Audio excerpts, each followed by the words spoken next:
دا څه ده چې زموږ د پښتون وطن چې دی نو دی کې د تیرو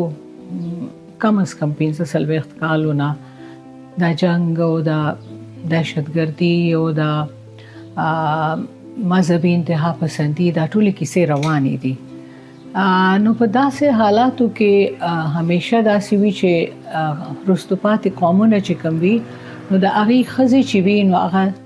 نورې هم وروسته پاتې وي. نو د ښځو ستونزې ځکه زیاتې دي ځکه چې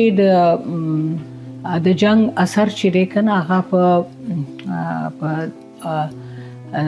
سړو هم وي خو په ښځو باندې د جنگ اثرات ډیر زیات وي چې دغه جنگ چې دی که نه موږ نور هم وروسته کو زموږ خلک یې نور هم په هغه او ښځې چونکې د وروسته پاتې قومونو ښځې چې وي نو هغه د خپل هغه سړو نه د خپل نور خلکو نه هغه یو سل کال اسیم نور وروسته وي نو موږ باندې د دې ټولو خبرو ډیر زیات اثرات وشول د دې حالاتو په موږ باندې ډیر زیات اثرات وشو حالانکه ټیکنالوژي او ایجوکیشن او دا خبرې نن سبا زیاتې شوې خو د هغې باوجود هم ټوټل سوسایټي چې دا هغه په شار روانه ده او په ښځو د هغې ډیر بد اثرات دي. دا څه دی چې کومه د افغانستان حالات ته وګورو نو نن په افغانستان کې چې کوم حالات دي نو ما خیال داسې په دنیا کې چرته هم بنوي کنه چې دومره یو غټ حکم چلیدلې دی چې ښځې به دا نه کوي لکه هر ځل چې لکه د پمیاش کې یو ځل یو داسې حکمنامه راځي چې کم بندوي چې د دې نه زیات بل سخت وي د دې نه زیات بلا کم ظلم وي دا غې نه پس دا غې نه زیات یو ظلم والا کی سراشي لکه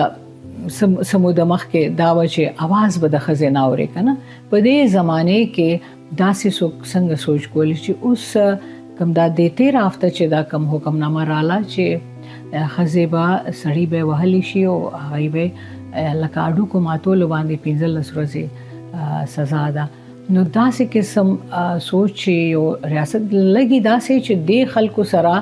د طالبانو سره دی سره بغیر د ښځو خلاف د قوانین جوړولو لا اټوبل پروجیکټ نشته دی امداد دی مین پروجیکټ دی چې ښځې د څه طریقې سره مونږ خاموشي کو او د وهو ښځې د څه طریقې سره پشا کو لکه خپل نیم قوم چې دی هغه په دې طریقه ټریټ کوي نو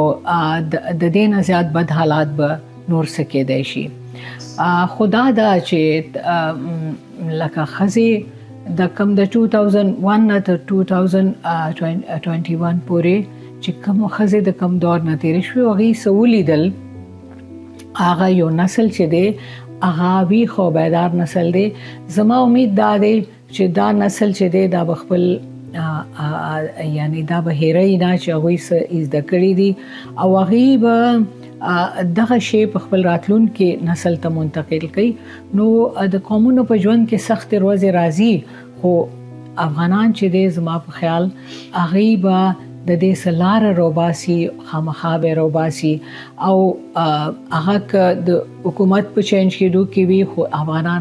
ښځې به خپل سټرګل چې دی جاری ساتي. ګوره جی مذهب کې خو په اسلام کې خدا هم د چې چین پورې تعلیم د لپاره لاړ شي کنه نو دی چین پورې ته خپل لوړه لګي کنه د افغانستان خزینه نو دا خو یو ډیر غټ زیاتې دی دا ډیر غټ زیاتې دی او سبب یعنی په دې ته د دې سبا نن دې سره په علاج د لپاره خلک نه دي ډاکټران نه دي سره د خزو ډاکټران دي سره لکه د دې هر سیستم به تباشي خو پوه نیم چې دا د کم زمانه مخلوق دی دا د کم انسانان دی هم بیا نه دي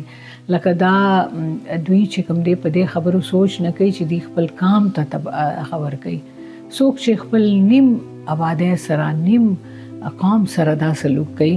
هغه د کام لپاره کله هم ښېګړه نشي پیدا کولی. مننه.